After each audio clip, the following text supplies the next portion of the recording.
ان الدین عند اللہ الاسلام۔ عزیزان محترم، السلام علیکم ورحمۃ اللہ وبرکاتہ۔ ہماری آج کی گفتگو کا ایک نہایت اہم موضوع ہے اسلام کا اقتصادی نظام اور زکوٰۃ، Islamic economic system and charity, زکوٰۃ۔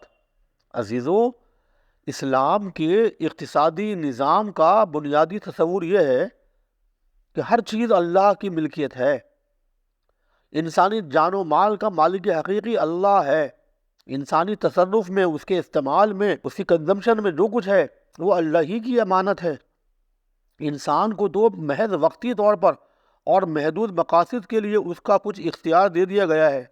سورہ نور آیت نمبر 33 میں فرمایا گیا، اور اللہ کے اس مال میں سے بھی دو جو اس نے تمہیں عطا کیا ہے۔ سورہ حدید آیت نمبر 7 میں ارشاد ہوتا ہے، اور جس مال میں سے اس نے تم کو دوسروں کا جانشین بنایا ہے اس میں سے خرچ کرو۔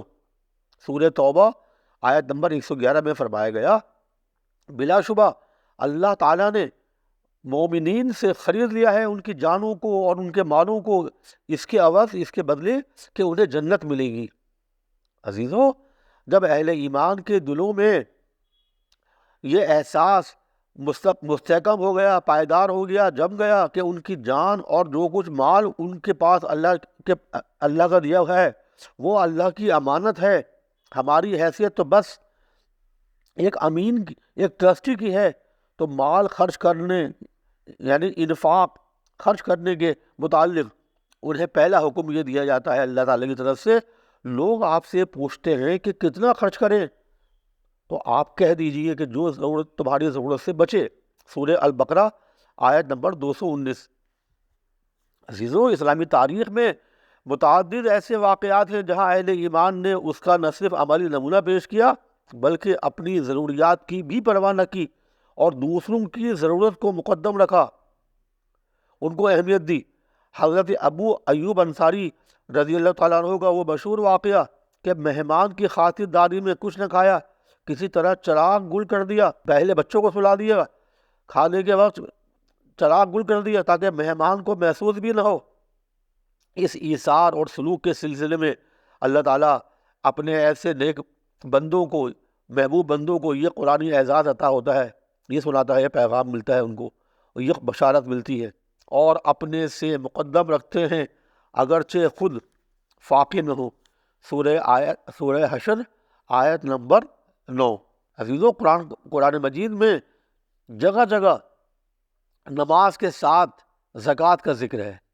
عزیزو، ایمان کا بنیادی تقاضا ہے کہ اہل ایمان اپنی بندگی کا عملی نمونہ پیش کریں، رب حقیقی کی بارگاہ میں اپنی جان اور اپنے مال کا نذرانہ پیش کریں۔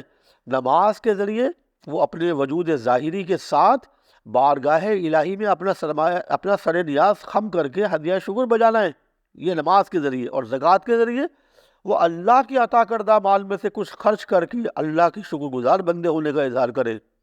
عزیزو، نماز اور زکوٰۃ دونوں میں کسی قسم کی کوتاہی دراصل بندگی کی نفی ہے اور اللہ کی ناشکری ہے، احسان فراموشی ہے۔ عزیزو، نماز اور زکوٰۃ دونوں لازم اور ملزوم ہیں، دونوں کی یکساں اہمیت ہے، فرض کی حیثیت سے دونوں برابر ہیں، ان دونوں میں کسی ایک فرض میں بھی کوتاہی نہیں کی جا سکتی۔ یہی وجہ ہے کہ حضرت ابوبکر صدیق رضی اللہ تعالیٰ عنہ کے دور خلافت میں جب ایک طرف سے یہ آواز اٹھی کہ ہم سے نمازیں پڑھوا لو، روزے رکھوا لو، بغیر ہم زکوٰۃ نہیں دیں گے، تو صدیق اکبر رضی اللہ تعالیٰ عنہ نے اسے قطعی طور پر رد کر دیا اور ان کے خلاف جہاد کرنے کا فیصلہ کیا اور اس فتنے کو ہمیشہ کے لیے بند کر دیا۔ واقعہ یہ ہے عزیزو، نماز انسانی جان کی حقیقی دولت ہے اور زکوٰۃ حقیقی سجدہ شکر، دونوں ہی عین عبادت ہیں، مومن کا شعار ہے اور اسلامی اخوت و مساوات، بردرہڈ اینڈ ایکوالٹی کی بنیاد ہے۔ فرمایا، اللہ تعالیٰ فرماتا ہے، اے اہل ایمان، جو کچھ رزق ہم نے تم کو دیا ہے اس میں سے ہماری راہ میں خرچ کر دو، اس دن کے آنے سے پہلے جس دن نہ کوئی تجارت نہ کوئی دوستی اور نہ کسی کی سفارش اور شفاعت کام آ سکے گی۔ سورہ البقرہ آیت نمبر 254۔ ایک اور آیت میں اللہ تعالیٰ فرماتا ہے پھر اگر وہ کفر اور شرک سے توبہ کر لیں، یعنی اہل کفر کے بارے میں اور مشرکین کے بارے میں، پھر اگر وہ کفر اور شرک سے توبہ کر لیں، ایمان لے آئیں اور نماز کے پابند ہو جائیں اور زکوٰۃ دینے لگیں تو دین میں وہ تمہارے بھائی بھائی ہو جائیں گے۔ سورہ توبہ آیت نمبر 11۔ عزیزو، متعدد جگہ پر نماز کا اور زکوٰۃ کا متبادل ذکر فرمایا گیا ہے۔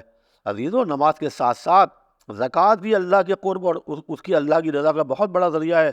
زکوٰۃ کی حقیقی روح، اس کی مین اسپرٹ یہی ہے کہ اسے مکمل عبادت سمجھ کر اور اللہ کی خوشنودی اور رضا کے حصول کی خاطر ادا کیا جائے۔ عزیزو، اسلام کے اقتصادی نظام میں زکوٰۃ کی فرضیت، زکوٰۃ کی لائبلٹی، زکوٰۃ کی رسپانسبلٹی، اس کی ذمہ داری، اس کی فرضیت، اس فرض کی ادائیگی کسی بوجھل ٹیکس کی ادائیگی نہیں۔ دس از نوٹ ٹیکس۔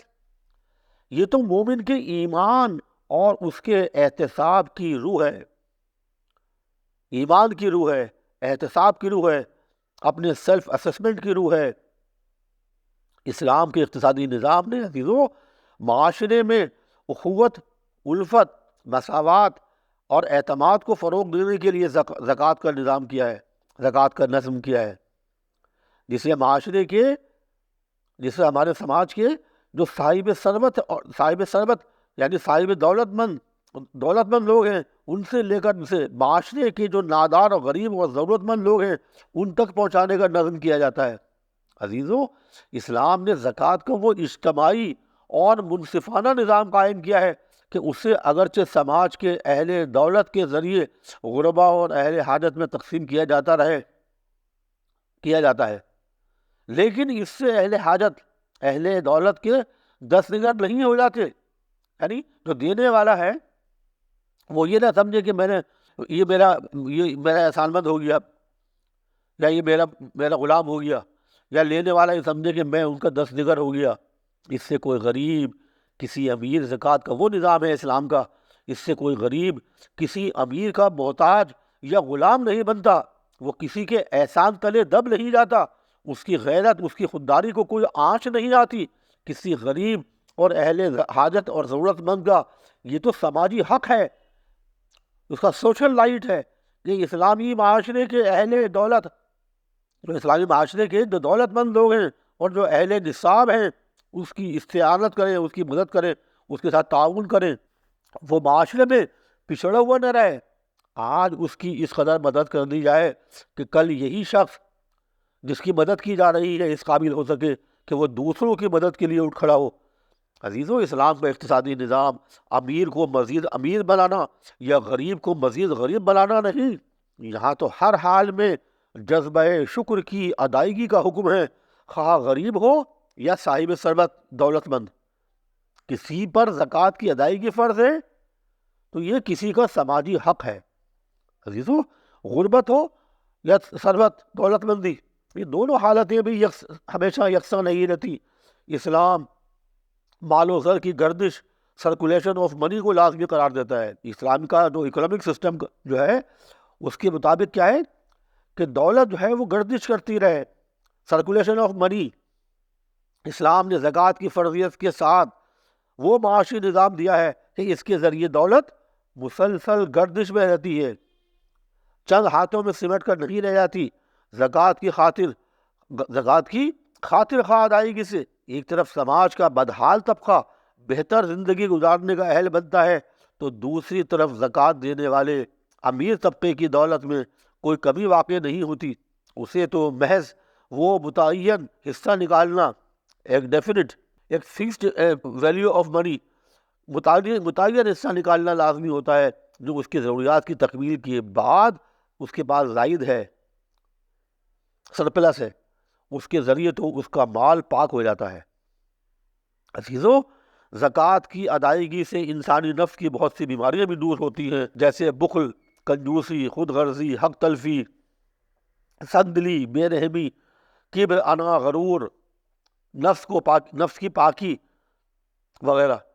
عزیزوں، مال کی محبت اور اس سے رغبت کا جو غیر متوازن احساس ہے انسان کے بندہ مومن کے دل میں، اس کے نفس میں، وہ ختم ہوتا ہے۔ عزیزوں، زکوٰۃ انسان کے فکر و ذہن میں توازن قائم کرتی ہے، تقویٰ، تواضع، انکسار اور اخلاص کی اسپرٹ پیدا کرتی ہے۔ یہ تمام جو بندہ مومن کی صفات ہیں، ایک اچھے انسان کی خصوصیات ہیں، وہ سب پیدا کرتی ہے۔ ہمدردی، غمخواری کے جذبات کو بڑھاتی ہے۔ اس کے اور اس دینے والے کے پاس جو کچھ مال ہے، اس کا جو باقی ماندہ جو مال ہے، اسے نہ صرف پاک صاف رکھتی ہے بلکہ اس کی حفاظت بھی کرتی ہے۔ آپ صلی اللہ علیہ وسلم سے فرمایا گیا قرآن پاک میں سورہ توبہ کی آیت میں، آپ ان کے مالوں میں سے صدقہ زکوٰۃ لے لیجیے، اس لیے کہ اس کے ذریعے سے تمہارا بقیہ مال اور دولت پاک ہو جائے۔ اللہ کا فیصلہ ہے کہ زکوٰۃ دینے سے مال جتنا ہمارے پاس موجود ہے وہ اور بھی وہ نکھر جائے گا، پاک ہو جائے گا۔ اللہ اس کی حفاظت فرمانے والا ہے۔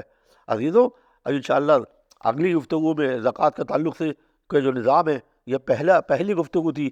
دوسری گفتگو میں انشاءاللہ زکوٰۃ کے تعلق سے مزید کہ زکوٰۃ دینے پر اللہ تعالیٰ کی طرف سے کیا بشارتیں ہیں اور زکوٰۃ نہ دینے پر کیا وعیدیں ہیں، اللہ تعالیٰ کی طرف سے کیا ناراضگی ہے اور کیا اس کے برے نتائج پڑتے ہیں ہماری زندگی پر، ہمارے سماج پر اور ہمارے انجام پر، انشاءاللہ اگلی گفتگو میں ہوگا۔ وما علینا الا البلاغ۔ السلام علیکم ورحمۃ اللہ وبرکاتہ۔